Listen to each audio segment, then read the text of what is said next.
Welcome back, viewers. Today is Mizoram's day of the final decision, and the counting of votes as we speak right now is still underway. Now, the official EC trends up till now say that ZPM is leading the polls while MNF is still a far way behind, trailing by the BJP and the Congress, which are also a far way behind when compared to the ZPM. Now, Union Minister Kiren Rijiju said earlier that it used to be Congress versus MNF back in the past, but this time Congress seems to be getting wiped out of Mizoram as well. Now, Rijiju also mentioned that people in the Northeast have understood that only PM Modi can connect with Northeast and connect it to the entire country. Now, most exit polls, remember viewers, predicted a neck-to-neck fight between the ruling Mizo National Front and the Zoram People's Movement.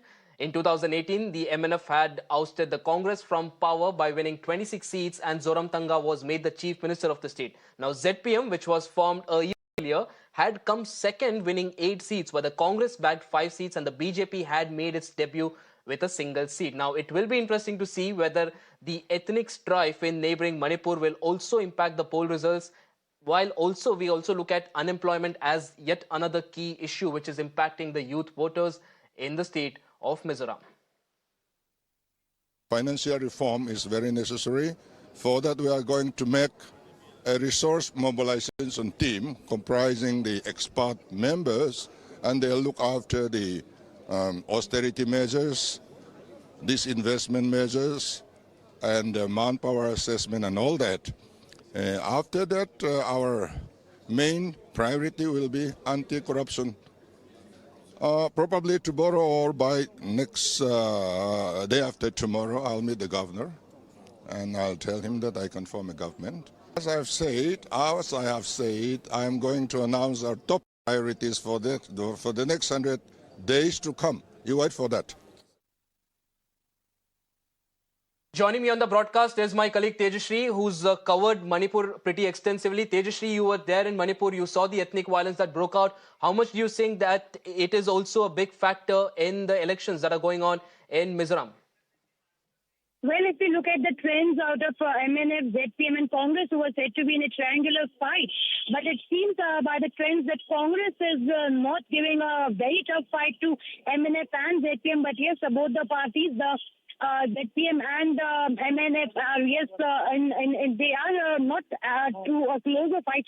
But yes, MNF is giving a good fight to ZPM. But yes, we'll also have to remember that Mizoram is particularly the only state from Northeast where BJP is not completely in power as a single party, or neither in the coalition as well. So it is very interesting to see over here that who makes the government. But as now, yes, MNF was in power, and we cannot deny the fact that ZPM has, yes, in fact, played well, or we can say has worked well to gain majority of votes, because previously, if we talk about MNF had gained above the winning mark of 21, it gained around 26 number of 6 seats, and now seems like the other party, the party which is in the winning trend, that is ZPM, is going to achieve that particular number that the ruling party had achieved in the past elections.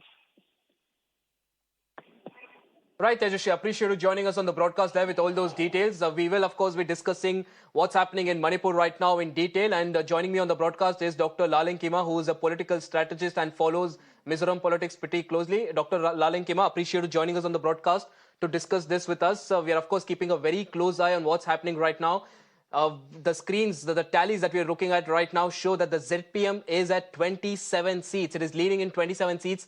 MNF at 10, Congress in 1, and well, this could be a surprise for a lot of people, but the BJP is doing much better than the Congress in Mizoram. How do you look at this as a result that is coming in right now, and do you see this as the emergence of a new political order in the state of Mizoram? Yes, Assis.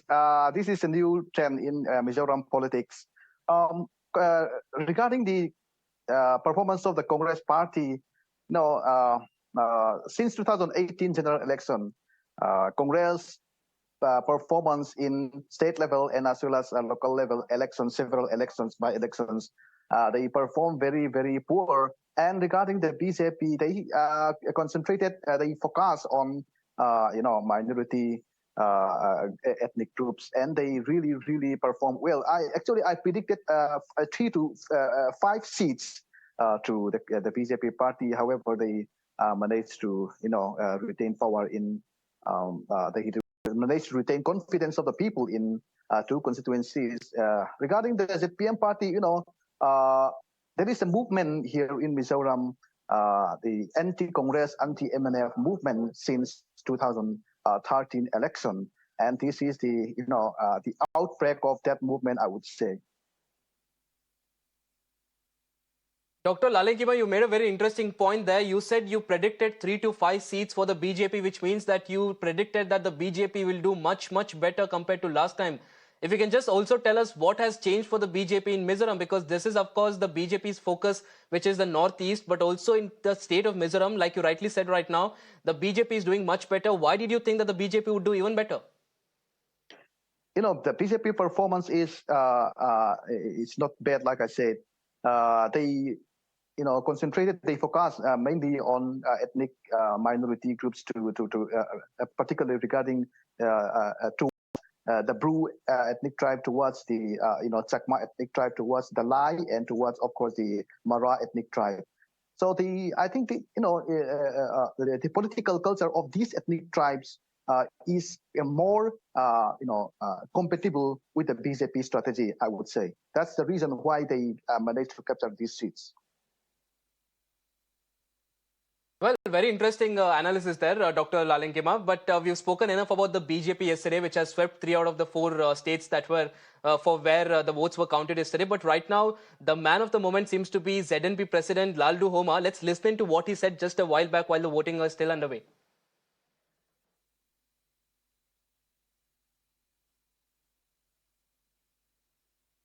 Financial reform is very necessary.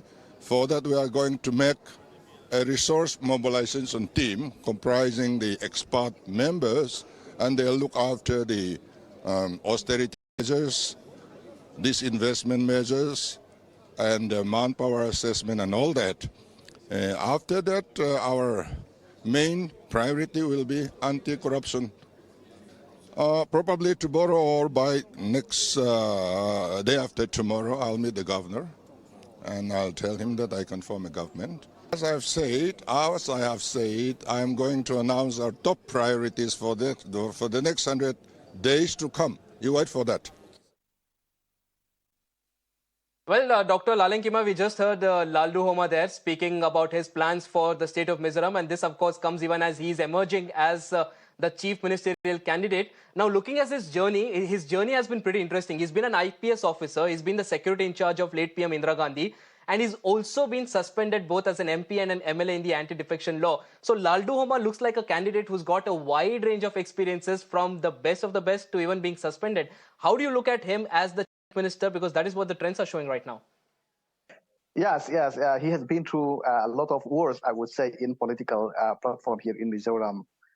He was actually his disqualification from recent MLA make him popular, make him a public darling. Actually, that's the reason why he right now he is able to capture all these seats here in Mizoram. And regarding his plans and his action and his program, of course, he had made several plans, several platforms, because he has been in Mizoram politics since 1980s. So he has a lot of plan, a lot of action plan, a lot of strategies to compete. He has planned for 100 days, 2 months, 2 years, 4 years, 3 years. So we'll see what his performance. Right. We'll, of course, see how Lalduhoma performs, but also the BJP will be now a serious voice when it comes to Mizoram, which wasn't earlier the case. It is now getting more than the Congress. Let's listen in to what Union Minister Kiren Rijiju had to say when asked about the counting of votes in Mizoram that's going on, and where the BJP seems to be doing pretty well right now. Yesterday result was 3:1. Today you think that it would be 4:1? The Congress had been... No, Congress is not in the scene now. The regional party is doing good in Mizoram. It's a small state but very important state. And BJP has increased its graph. That's a very positive thing.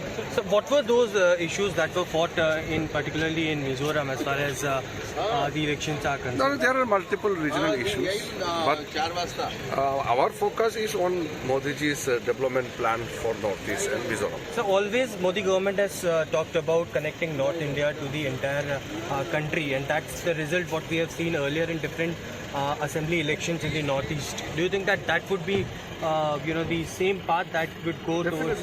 Definitely. Our development plank is the only our agenda in the election. So lastly, North versus South is talked by the Congress. They say that BJP is for North India and South is captured by. We should not talk Congress. anything which is divisive. Congress is a divisive party. That is why they are talking about North-South divide. Where comes the North and South divide when it comes to India as a whole? So, Dr. Lalduhoma, you just heard Kiran Rijiju there, who sounds very confident, and well, he's got all the reason to be that confident, given the fact that BJP's vote share right now, like it is being doing in the rest of the Northeast, seems to be surging in Mizoram as well. And you also said that you were expecting BJP to do much better, which is of course even more surprising, given the fact that there's a lot of positivity when it comes to BJP. Let's focus on ZPM now. That seems to be the party that is doing extremely well. It has made it very clear so far that it wants to stay independent and it doesn't want to be controlled from Delhi. But also at the same time, the BJP has also made significant inroads. That is what we're seeing, a surge in the voter share right now. Do you see a potential partnership between the two parties for 2024? Because that would again be a winning combination, at least on paper, as far as the Lok Sabha elections are concerned. Yeah. The ZPM party headquarters already mentioned several times that they are not going to, make an alliances, pre-poll alliances or post-poll alliances with the BJP.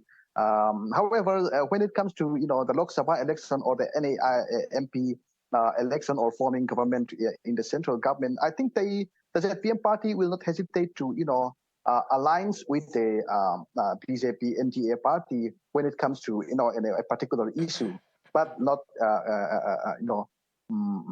aligning themselves with the NEDA or any NDA. But I think they will not hesitate to, support a particular based on a particular issue. Right, Dr. Lalduhoma, appreciate you joining us on the broadcast there. This was a pretty insightful discussion, and even as we are looking at the numbers that are trickling in right now, the ZPM seems to be comfortably over the halfway mark, which means that we are seeing Lalduhoma become the next chief minister of Mizoram, unless something drastic happens, which usually doesn't happen with these numbers. And even the BJP, the other stories of the BJP, which is leading the Congress. So earlier a state which saw the battle predominantly between MNF and Congress, now seems to be two new players are emerging, and we are possibly seeing a new political order in place in Mizoram. Appreciate you joining us on the broadcast with your insights there, and we'll of course keep a close eye on everything that happens in the state of Manipur.